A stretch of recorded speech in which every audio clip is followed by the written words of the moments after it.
Hey guys, so this is round technically two of the tournament, but since the first game played between the two kiddos had some illegal moves, I'm just gonna not count it. So technically this is round two, but we're gonna count it as round one. So this is round one between Blair and Jason.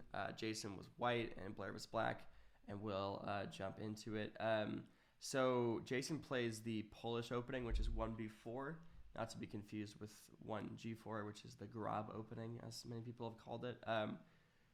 In a sense, it isn't like a great opening, obviously, because this is like a little bit suspicious, but it's not like the worst opening in the world. And if you really know how to play it, you can get some benefits because black will waste like a couple moves attacking this pawn. So like a sample variation would be, let's just play random moves.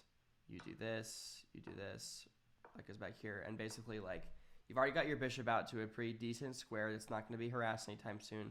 You got another bishop out, and it's super easy to develop your pieces. And like it's fine that black's knight is here, but basically you've got a lead in development for a pawn, which you might not be able to turn into anything, but it can work. Engine says no, but reality sometimes says yes. So anyways, going on, nothing super eventful happened. Engine doesn't like all the moves, but I thought you did a pretty decent job. Here, basically, I think both of you probably wasted a few tempo on some pawn moves, but you ended up finding some moves that win another pawn, and then he misses some moves, and this doesn't really accomplish anything. It does take advantage of the Grob, which is basically saying you can be good to have this, open file, but at the end of the day, two pawns is better than a lead in development. So here you gain another pawn. So this is an important point where basically you did a move here, Blair, and the engine wants you to do something slightly differently, but ultimately they kind of have the same effect. And so what the engine wants you to do is take this knight instead of this one, because you run into a situation where you can't take the bishop, obviously, because you'll lose your queen. So what you're forced to do is move your king back to somewhere like just here, which again, and the engine says this is the best move. And it's just like all your pieces are still like basically on the back row if you're Jason, but you got this Mongo bishop, and it's very easy for you to get the rest of your pieces out. So that's kind of the idea behind that. But anyways,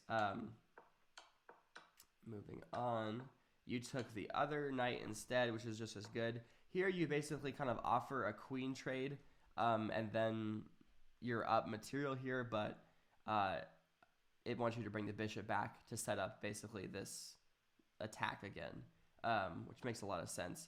That was a blunder because you didn't see it, Blair, but it does allow mate in 1 right here, actually. We were wondering if you were going to see this, but kind of a hard move to spot considering there's so many pieces on the board. You checked here, which the obviously has the threat of going here and taking the rook.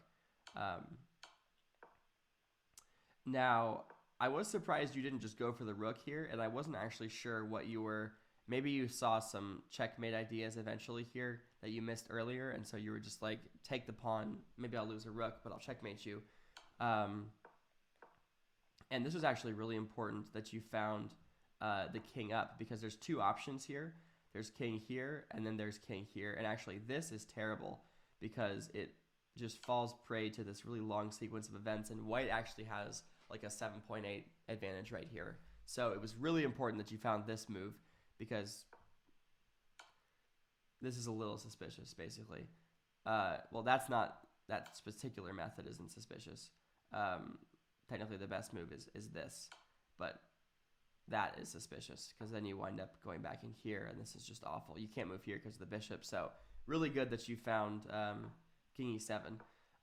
Over here offers a queen trade. You don't accept it. You take here, move away. The engine wants you to take the pawn, and then you take the bishop, but you just went for the queen trade instead, which was just as fine. You're out material, so why not keep the advantage?